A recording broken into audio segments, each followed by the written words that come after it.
ஆண்டவராகிய இயேசு கிறிஸ்து நாமம் மகிமைப்படுவதாக.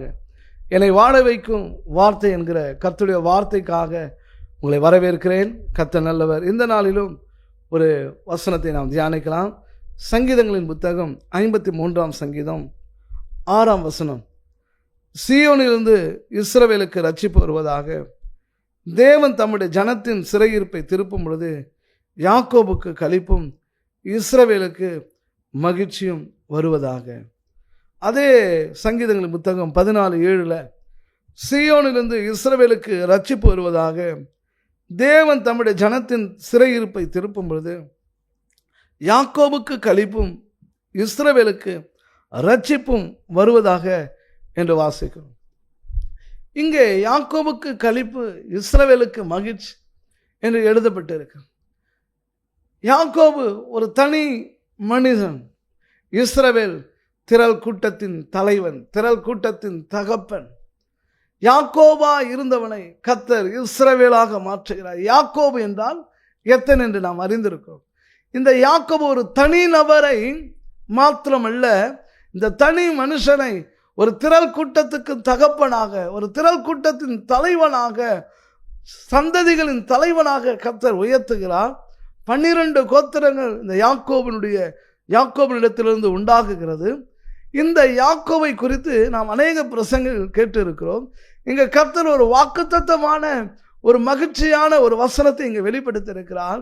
கர்த்தர் தம்முடைய ஜனத்தின் சிறையிருப்பை திருப்பும் பொழுது யாக்கோபுக்கு களிப்பும் இஸ்ரவேலுக்கு மகிழ்ச்சியும் உண்டாவதா.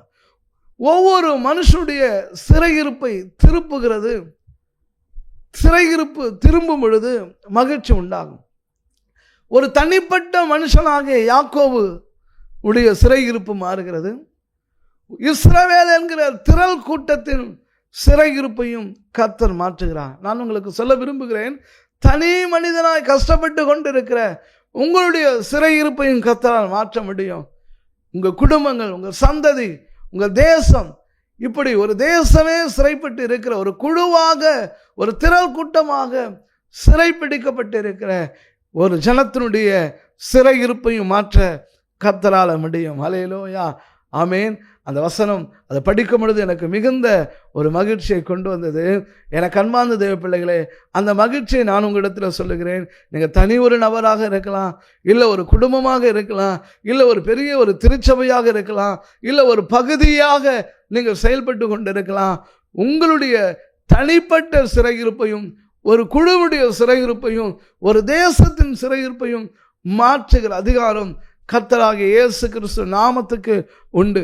அந்த நாமத்தினாலே உங்கள் சிறையிருப்பு மாறுவதாக என்று சொல்லி விசுவாசத்தோடு நான் உங்களுக்கு கட்டளையிடுகிறேன்.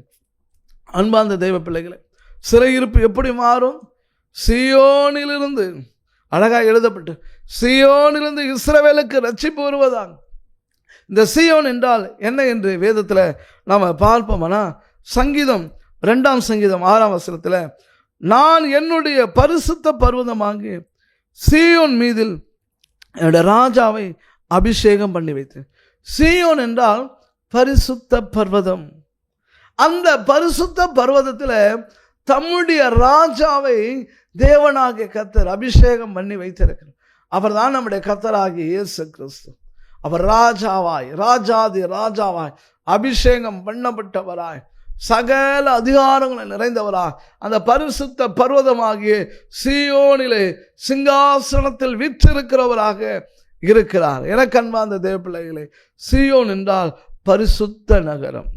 2வது சங்கீதங்களின் புத்தகம் 48ஆம் சங்கீதம் 2ஆம் வசனத்தில், வடதிசையிலுள்ள சீயோன் பர்வதம் வடிப்பமான ஸ்தானமும் சர்வ பூமியின் மகிழ்ச்சியுமாய் இருக்கிறது, அதுவே மகாராஜாவின் நகரம். ஹல்லேலூயா.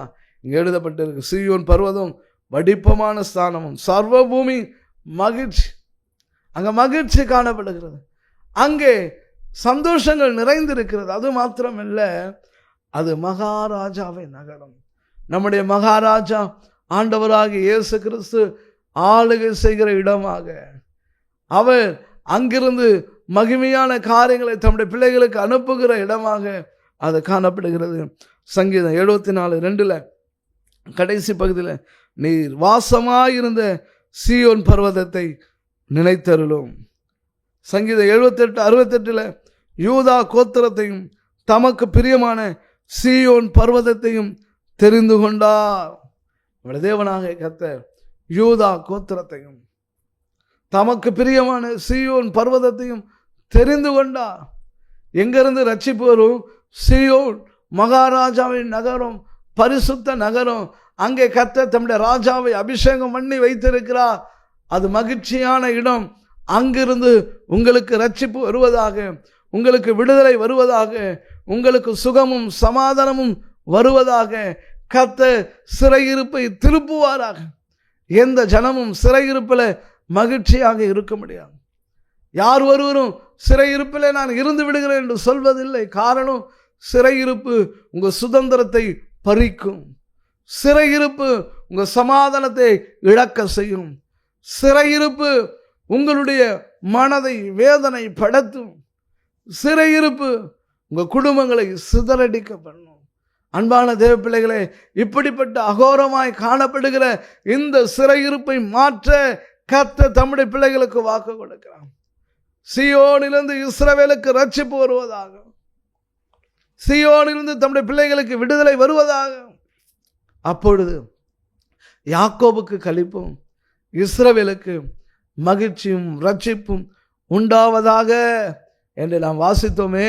ஒரு தனிநபராக இருந்தாலும், ஒரு குழுவாக இருந்தாலும், ஒரு தேசமாக இருந்தாலும் சிறைப்பட்டு கிடக்கிறீர்களா? உங்களுக்கு கர்த்தர் தம்முடைய சமூகத்திலிருந்து ஒரு ரட்சிப்பை அனுப்புகிறார், ஒரு விடுதலை அனுப்புகிறார். சிறையிருப்பை திருப்புவேன் என்று சொல்லி கர்த்தர் வாக்கு கொடுக்கிறார்.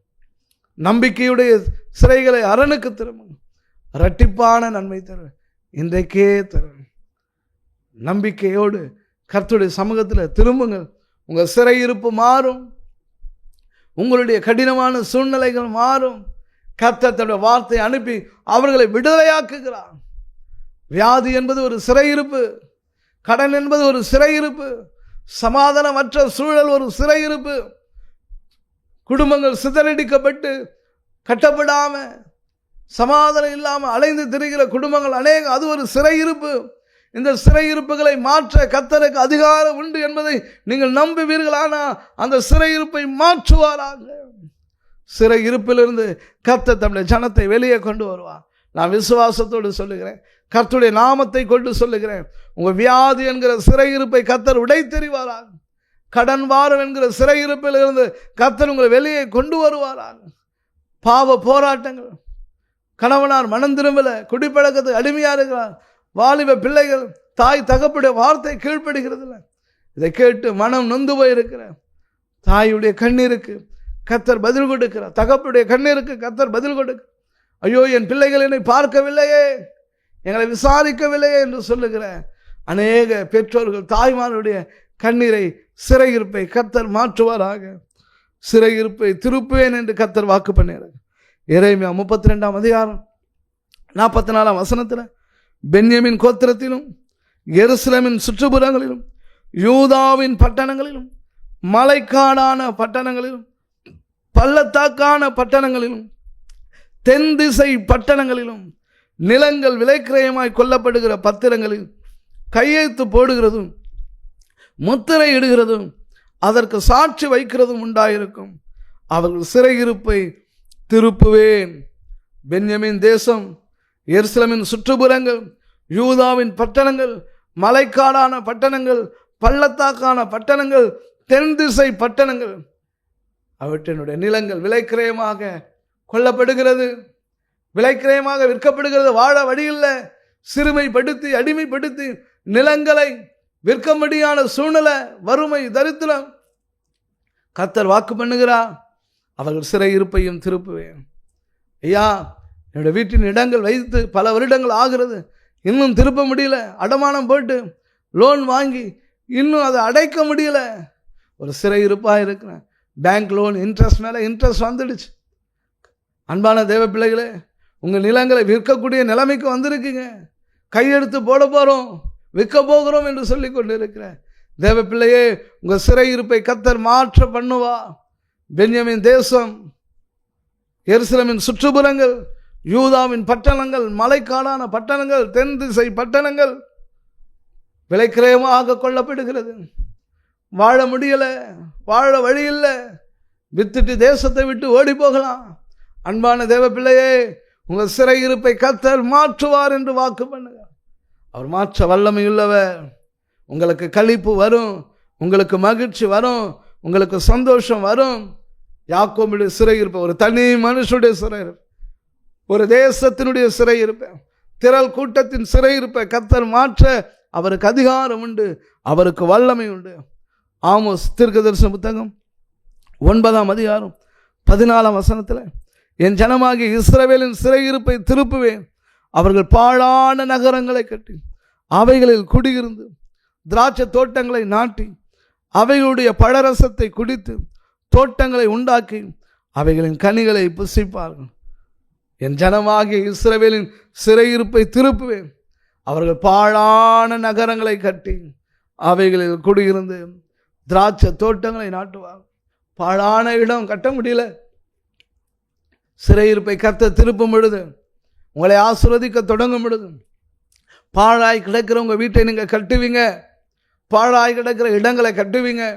நீங்கள் சொல்லலாம், ஐயோ குடித்து குடித்து என் கணவனார் பாழாய் இருக்கிறார், குடிவெறிக்கு அடிமையாக இருக்கிறார், என் பிள்ளைகள் படித்து வேலை கிடைக்கல, தவறான பழக்கங்களில் அடிமையாய் பாழாய் போய் கொண்டிருக்கும். சிறையிருப்பை திருப்புவார். கர்த்தர் தம்முடைய ஜனத்தின் சிறையிருப்பை திருப்பும் பொழுது பாழான இடங்களை, பாழான நகரங்களை திரும்ப கட்டுவா. திரும்ப கட்டப்படுவீங்க. திரும்ப உங்கள் ஸ்தானத்தில் கர்த்தர் நிறுத்துவா. திரும்ப உங்களுக்கு ஒரு வாய்ப்பை கர்த்தர் கொடுக்கிறார். இந்த வாழ வைக்கும் வார்த்தை என்கிற இது கர்த்தருடைய வார்த்தையின் மூலமாக நான் சொல்லுகிறேன். அன்பான தேவ பிள்ளைகளே, சிறையிருப்பை மாற்ற, என் ஜனத்தின் சிறையிருப்பு, என் ஜனத்தின் சிறையிருப்பு என்று சொல்லி வைராக்கியமாய் சொல்லுகிறது இந்த தீர்க்கதரிசன வசனத்தில் பார்க்க முடிகிறது. மாறாத உங்கள் பிள்ளைகள் மாறுவார். மாறாத கணவனார், குடிப்பழக்கம், தவறான காரியங்கள், கடந்துள்ள எல்லாவற்றிலிருந்தும் கர்த்தர் சிறையிருப்பை உடை தெரிவார். படித்து வேலையே இல்லாத உங்கள் பிள்ளைகளுக்கு நல்ல வேலைகளை கொடுத்து உங்கள் குடும்பத்தை கட்டி எழுப்புவார். அன்பான தேவ பிள்ளைகளே, இந்த தீர்க்க தரிசனமான வசனத்துக்கு வல்லமை உண்டு. அவர் தமது வார்த்தையை அனுப்புவாராக. உபாகமம் 30ஆம் அதிகாரம் 3ஆம் வசனத்தில், உன் தேவனாகிய கர்த்தர் உன் சிறையிருப்பை திருப்பி உனக்கு இறங்கி, உன் தேவனாகிய கர்த்தர் உன்னை சிதறடித்த எல்லா ஜனங்களிடத்திலும் இருக்கிற உன்னை திரும்ப சேர்த்து கொள்வான். தேவனாகிய கர்த்தர் சிறையிருப்பை திருப்பி உனக்கு இறங்குவார் என்ற வார்த்தையின்படியாக உங்கள் குடும்பத்துக்கு கர்த்தர் இறங்குவாராக. உங்கள் பிள்ளைகளுக்கு கர்த்தர் இறங்குவாராக. கடனை அடைக்க கர்த்தர் உங்களுக்கு இறங்குவாராக. உங்கள் பிள்ளைகளுடைய முன்னேற்றத்துக்கு கர்த்தர் இறங்குவாராக. தொழில் தொடங்க கர்த்தர் உங்களுக்காக இறங்குவாராக. அன்பு தேவ பிள்ளைகளே, கர்த்தருடைய நாமத்தினால் நான் உங்களை ஆசீர்வதிக்கிறேன். உங்கள் ஊழிய ஸ்தலங்களுக்கு கர்த்தர் இறங்குவாராக. ஜெபிக்கிற ஒரு கூட்டத்துக்கு கர்த்தர் மனம் இறங்குவாராக. சிறையிருப்பை திருப்ப கர்த்தர் உதவி செய்வாராக. உங்களுக்காக நான் ஜெபிக்கிறேன். ஒருமனப்பட்டவர்களாக நாம் ஜெபிப்போம். அன்பின் பரலோக பிதாவே, நன்றியுள்ள இருதயத்தோடு ஸ்தோத்திரிக்கிறோம். கர்த்தாவே, நீ நல்லவரும் வல்லவரும் போதுமானவராக இருக்கும். கர்த்தர் தம்முடைய ஜனத்தின் சிறையிருப்பை திருப்பும் பொழுது யாக்கோபுக்கு களிப்பும் இஸ்ரவேலுக்கு மகிழ்ச்சியும் உண்டாவதா. ஆண்டவரே, ஒரு சிறையிருப்பை திருப்புங்கப்பா. இந்த வார்த்தைகள் வல்லமையுள்ளதாய் மாறட்டும். இந்த வசனங்கள் வெறுமையாய் திரும்புகிறதில்லை. வியாதியின் படுக்கைகள், படுத்த படுக்கைகள், மரண கட்டுகள் உடைக்கப்படட்டும். சிறையிருப்பு, கடந்துள்ள சமாதானமற்ற சூழ்நிலை, பாவ போராட்டங்களில் இருந்த ஜனங்களை சிறையிருப்பிலிருந்து விடுவியும். இப்பொழுதே கர்த்தாவே, உடைய நாமத்தினால மனமிறங்கும். இந்த ஜனத்துக்கு இறங்கி சிறையிருப்பை திருப்புங்கப்பா. ஆண்டவரே, இந்த சத்தியத்தை கேட்டுக்கொண்டு இருக்கிறேன். இந்த வசனத்தை வாஞ்சியோடு கேட்டுக்கொண்டு இருக்கு. ஒவ்வொரு பிள்ளையுடைய வாழ்க்கையில் அற்புதங்களை செய்வீராக. கர்த்தாவே, அவருடைய துக்கம் சந்தோஷமாய் மாறட்டும். அவருடைய கண்ணீர் மறையட்டும் ஆண்டவரே. வேதனைகள் மறையட்டும் ஆண்டவரே. அற்புதங்களை செய்யுங்கப்பா, அற்புதங்களை செய்யுங்கப்பா. மரண கட்டுகளை உடை தெரியும். வியாதியின் போராட்டங்களை நிர்மூலமாக்கி போடும். நல்ல வேலை வருமானங்களை தந்து குடும்பங்களை உயர்த்தி ஆசீர்வதிங்கப்பா. உடைய நாமத்தினாலே இவர்களை ஆசீர்வதிக்கிறேன். மீட்பர் இயேசு மூலம் ஜெபிக்க நல்ல பிதாவே. ஆமேன், ஆமேன். God bless you. கர்த்தர் உங்களை ஆசீர்வதிப்பாராக. ஆமேன்.